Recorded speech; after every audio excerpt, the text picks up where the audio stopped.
IPPC, Instituto de Pesquisas Psicanalíticas de Campinas.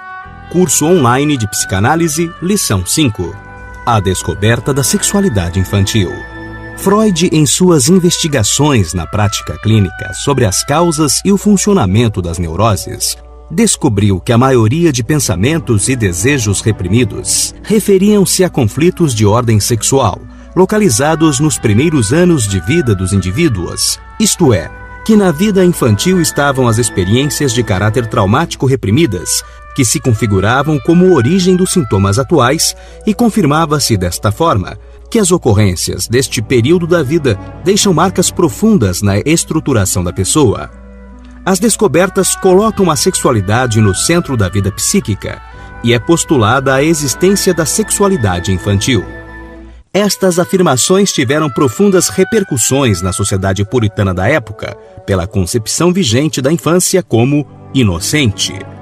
Os principais aspectos destas descobertas são: a função sexual existe desde o princípio da vida, logo após o nascimento, e não só a partir da puberdade, como afirmavam as ideias dominantes. O período de desenvolvimento da sexualidade é longo e complexo, até chegar à sexualidade adulta, onde as funções de reprodução e de obtenção do prazer podem estar associadas, tanto no homem como na mulher.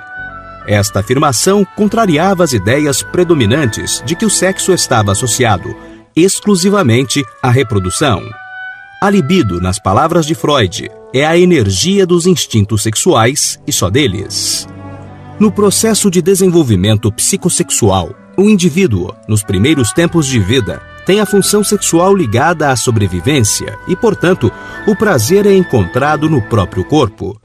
O corpo é erotizado, isto é, as excitações sexuais estão localizadas em partes do corpo, e há um desenvolvimento progressivo que levou Freud a postular as fases do desenvolvimento sexual em: fase oral, a zona de erotização é a boca; fase anal, a zona de erotização é o ânus; fase fálica, a zona de erotização é o órgão sexual.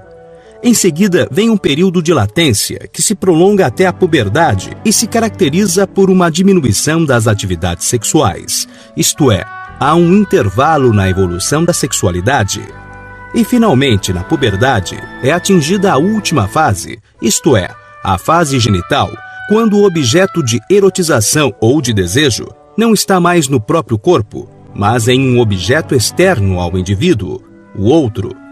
Alguns autores denominam este período exclusivamente como genital, incluindo o período fálico nas organizações pré-genitais, enquanto outros autores denominam o período fálico de organização genital infantil. No decorrer dessas fases, vários processos e ocorrências sucedem-se.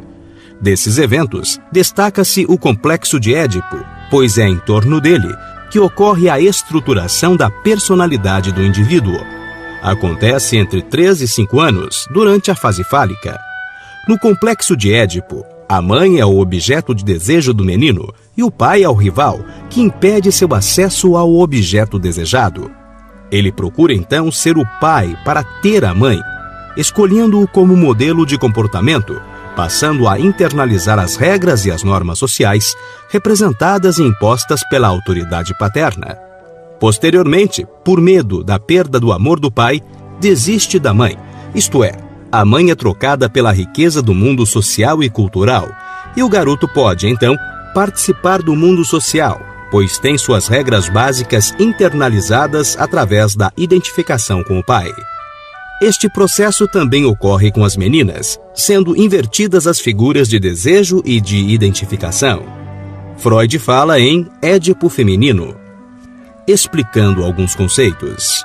Antes de prosseguirmos um pouco mais acerca das descobertas fundamentais de Freud, é necessário esclarecer alguns conceitos que permitem compreender os dados e informações colocados até aqui de um modo dinâmico e sem considerá-los processos mecânicos e compartimentados.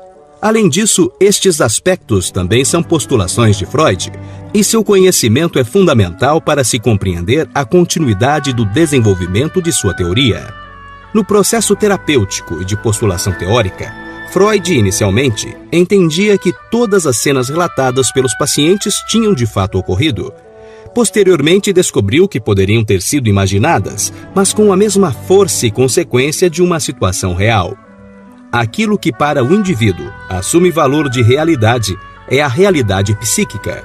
E é isso que importa, mesmo que não corresponda à realidade objetiva.